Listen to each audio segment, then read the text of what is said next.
Lieutenant Jake Morrison stood in the docking bay of the diplomatic vessel Aurora, trying not to fidget with his uniform. He was just a communications officer, not used to fancy diplomatic missions. But here he was, about to meet actual aliens for the first time in his life. The Valarans were supposed to be incredibly advanced and had very strict rules about how to behave around them.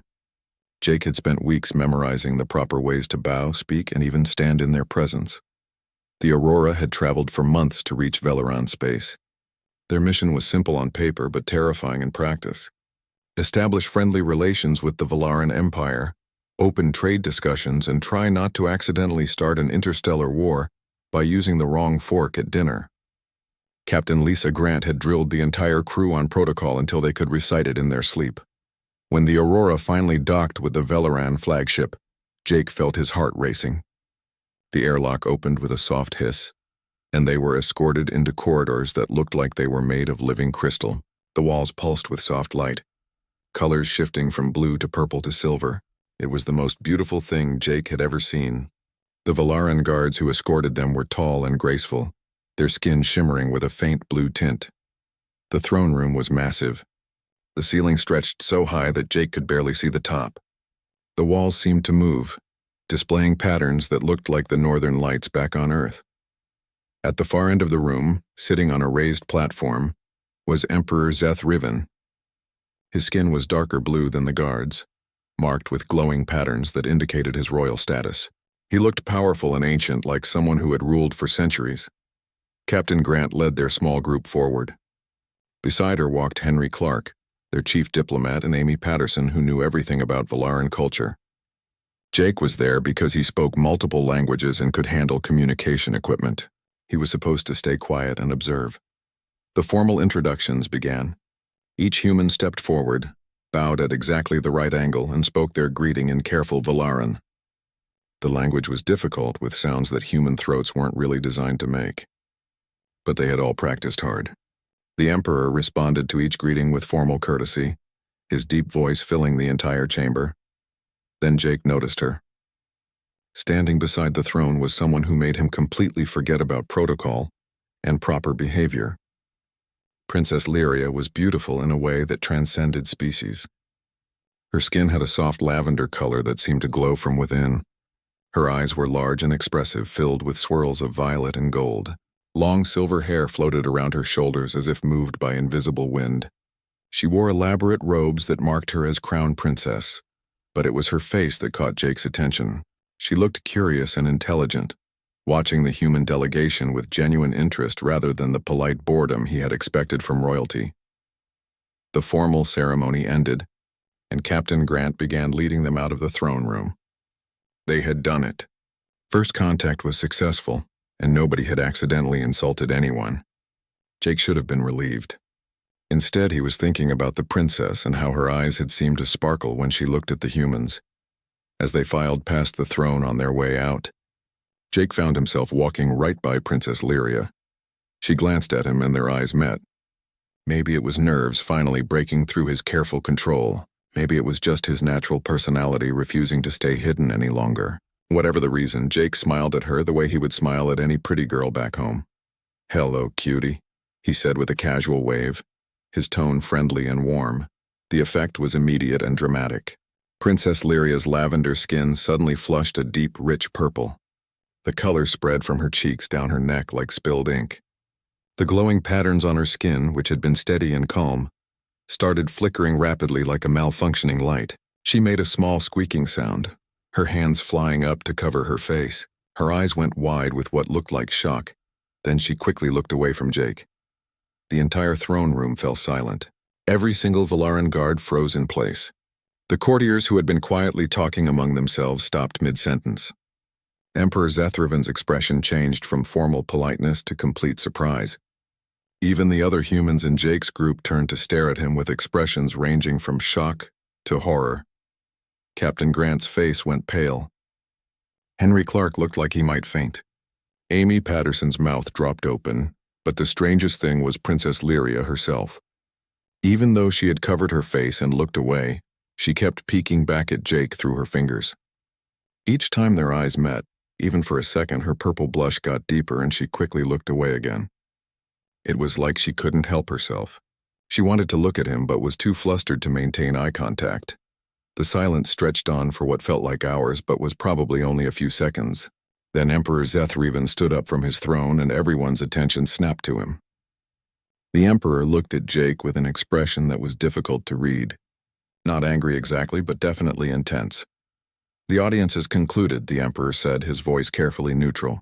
Please escort our human guests to their quarters. The Valaran guards moved quickly, gesturing for the humans to follow them.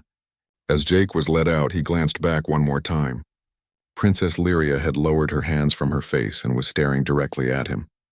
Her skin was still that deep purple color, and her patterns were still flickering. But now she wasn't looking away. She watched him leave with an expression that Jake couldn't quite interpret. Confused, maybe, or curious, or something else entirely. The moment they were back on the Aurora and in a private room, Captain Grant rounded on Jake. What did you just do? She demanded, her voice sharp with stress. I just said hello, Jake protested, genuinely confused by everyone's reaction. I was trying to be friendly. Isn't that the point of diplomacy? Henry Clark was pacing back and forth, running his hands through his hair. Friendly? Friendly? Do you have any idea what just happened in there? Obviously not, Jake said, feeling defensive now. Why is everyone freaking out? I smiled and said hello. That's not exactly a war crime. Amy Patterson had pulled out her tablet and was frantically scrolling through her cultural database. Her eyes got wider with every line she read. Oh no, this is really bad. Or maybe really good. I honestly can't tell. Explain, Captain Grant ordered, her captain voice in full effect. Amy looked up from her tablet, her face a mixture of fascination and concern.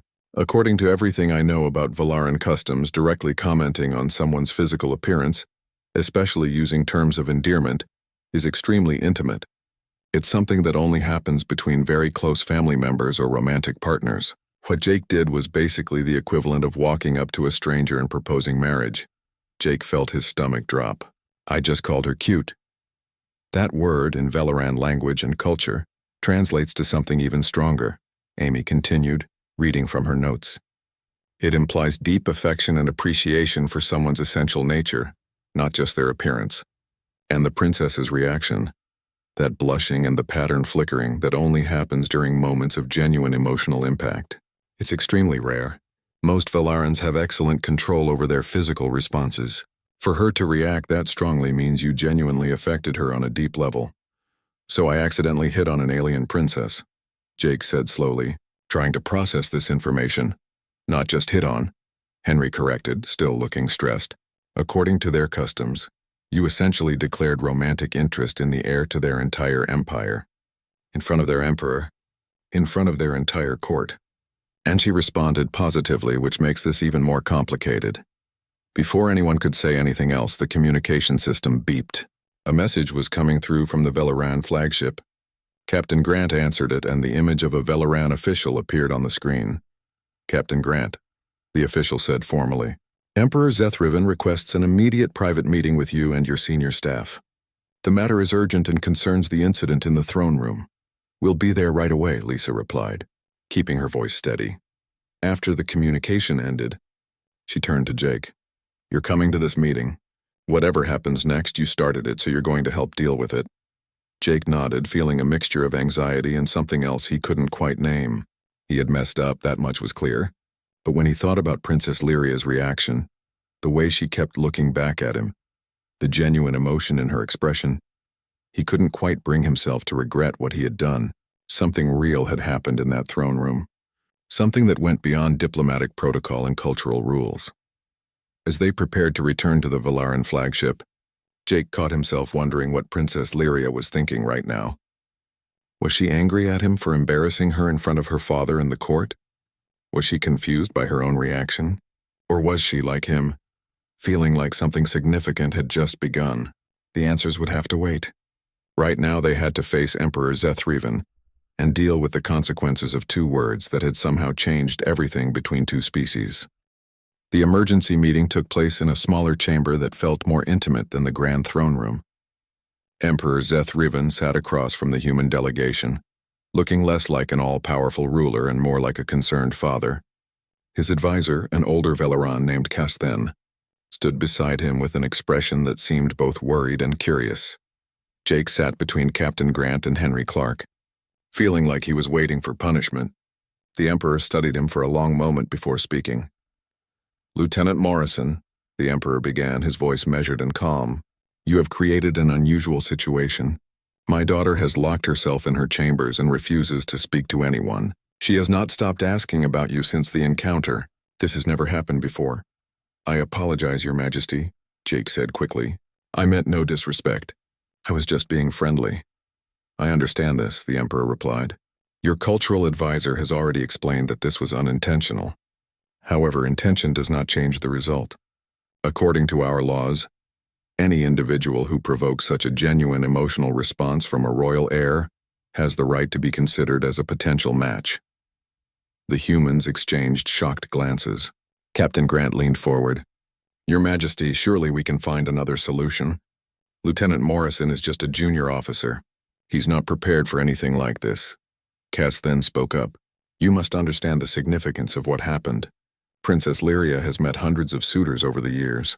Noble families from across our empire have presented their finest sons, military heroes, brilliant scholars, wealthy merchants. She has shown nothing but polite indifference to all of them. This is the first time she has displayed any genuine emotional reaction to anyone." "What exactly are you asking?" Henry asked carefully. The Emperor stood and walked to a window overlooking the stars. "By our law, I must allow Lieutenant Morrison to court my daughter if he wishes. However, I am not unreasonable. I understand this situation arose from cultural misunderstanding. Therefore, I propose a compromise. Lieutenant Morrison will spend time with Princess Lyria as a cultural exchange. They will learn about each other's peoples and customs.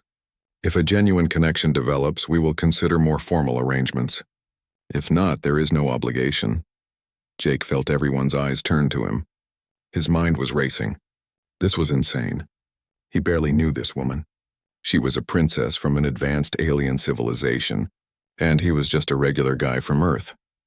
But he also remembered how she had looked at him, that genuine emotion in her eyes, the way she couldn't stop glancing back at him even while blushing. "And if I refuse?" Jake asked quietly. The Emperor turned back to face him. "Then you refuse and we proceed with standard diplomatic relations. I will not force my daughter into an unwanted situation, and I will not force you either. But I will tell you something, young human. My daughter is brilliant and kind. She has carried the weight of royal duty her entire life without complaint. Perhaps what caught her attention was simply that someone looked at her as a person instead of a princess. Consider that before you decide." The room fell silent. Captain Grant looked at Jake with concern. "This is your choice, Jake. Whatever you decide, we'll support you." Jake thought about Princess Lyria, about those expressive eyes, the genuine curiosity he had seen in her face, the way she had reacted to his simple greeting with such honest emotion. He thought about the fact that she was up in her chambers right now, probably confused and maybe embarrassed, asking about some random human who had called her cute. "I'd like to meet with her," Jake said finally. "Not as a formal courtship thing, just to talk, to apologize for embarrassing her and to see if there's actually something here worth exploring." The Emperor's stern expression softened slightly. "That is acceptable. I will arrange a meeting in the royal gardens tomorrow. They are private and peaceful, a good place for honest conversation." 2 days later, Jake found himself being escorted through the palace by a Valaran guard. He had spent the previous day being coached by Amy on proper behavior, learning basic Valaran customs, and trying not to panic about the fact that he was about to have a private conversation with an alien princess. The royal gardens were spectacular. They were housed in a massive biodome that recreated different environments from the Valaran homeworld. There were areas with bioluminescent plants that glowed in the dim light, sections with flowing water that shimmered with rainbow colors, and open spaces filled with flowers that looked nothing like anything on Earth. Princess Lyria was waiting by a fountain. She wore simpler robes today, though they were still elegant and clearly expensive. When she saw Jake approaching, that purple blush immediately colored her cheeks again. She looked down quickly, then seemed to force herself to meet his eyes. "Hello, Your Highness," Jake said, using the formal greeting Amy had taught him. "You may call me Lyria when we are alone," the princess replied. Her voice was soft but clear. She spoke English now, and Jake was impressed by how well she had learned it in just 2 days. I must apologize for my reaction during our first meeting. It was inappropriate for someone of my position. Please don't apologize, Jake said sincerely. I'm the one who messed up. I didn't understand your customs. I made you uncomfortable in front of your entire court. You did not make me uncomfortable, Lyria said quickly. The blush on her cheeks deepened. You made me feel seen. In my entire life, people look at Princess Lyria, heir to the throne, daughter of the Emperor. You looked at me like I was just a person who happened to catch your eye. It was refreshing and terrifying at the same time. They started walking through the gardens, following a path between glowing plants. The initial awkwardness began to fade as they talked. Jake told her about Earth, about his childhood in a small town, about his decision to join the space service. Lyria listened with genuine interest, asking questions that showed she was really thinking about his answers. In return, Lyria told him about her life, about growing up in the palace, always aware of her duty to her people, about her love of science, particularly xenobiology, which was the study of alien life forms. She showed him her favorite spot in the gardens, a quiet corner filled with blue flowers that reminded her of a place near the palace where she had played as a child. These flowers are similar to ones we have on my homeworld, Lyria said, touching one gently, though ours are darker blue. Tell me, Jake, what is Earth like? I have studied your planet's data, but data cannot capture what it feels like to live there. Jake tried to describe Earth with its incredible diversity, the oceans and mountains, the different cultures and languages, the way humanity was still figuring out how to work together even as they reached for the stars. Lyria listened with her full attention, and Jake found himself relaxing. Beneath the royal training and formal manner, she was curious and funny and genuine. When Jake told her a story about his sister's disastrous attempt at cooking Thanksgiving dinner, Lyria laughed. It was a musical sound, and when she laughed, the glowing patterns on her skin lit up with warm golden light. Jake realized he wanted to hear that laugh again, wanted to see her glow like that. Your family sounds wonderful, Lyria said wistfully. So casual and warm with each other. In the palace, everything is formal. Even private family moments follow protocol. That sounds exhausting, Jake said honestly. It can be, but it is my duty. Lyria paused by another fountain. Tell me about your work. Amy Patterson mentioned you are a communications officer? Yeah, I handle communications equipment and speak several languages. It's not glamorous, but I enjoy it. Though honestly, my real interest is in understanding how different species communicate. Not just language, but the underlying ways we express ideas and emotions. Lyria's eyes lit up. That is fascinating. It relates to my own research in xenobiology. Understanding how different species function at a biological level helps us understand how they think and feel. They ended up talking for hours about science and communication, about their different worlds and similar dreams. Jake learned that Lyria wasn't just a princess fulfilling her duty. She was a brilliant scientist with her own laboratory in the palace, conducting research that could help millions of people across the empire. Her eyes sparkled when she talked about her work, and Jake found himself captivated by her passion. This is what I truly love, Lyria confided. Not the ceremonies or political meetings. This, discovering new things, understanding the universe. But my duty is to eventually rule my people. Why can't you do both? Jake asked. Lyria looked at him with surprise. Because a ruler must be completely devoted to her empire. That is what I have always been taught. On Earth, we have this saying, Jake said. You can't pour from an empty cup. If you're not doing what makes you passionate and alive, how can you lead others effectively? Maybe being a good ruler means bringing your whole self to it, including the parts that love science and discovery. Lyria stared at him for a long moment. Your people have interesting philosophies. I would like to hear more of them. As the artificial sun in the biodome began to set, creating beautiful colors across the sky, they found themselves sitting by the fountain. The conversation had moved from formal topics to more personal ones. Lyria asked about his hopes for the future, and Jake found himself being more honest than he had planned.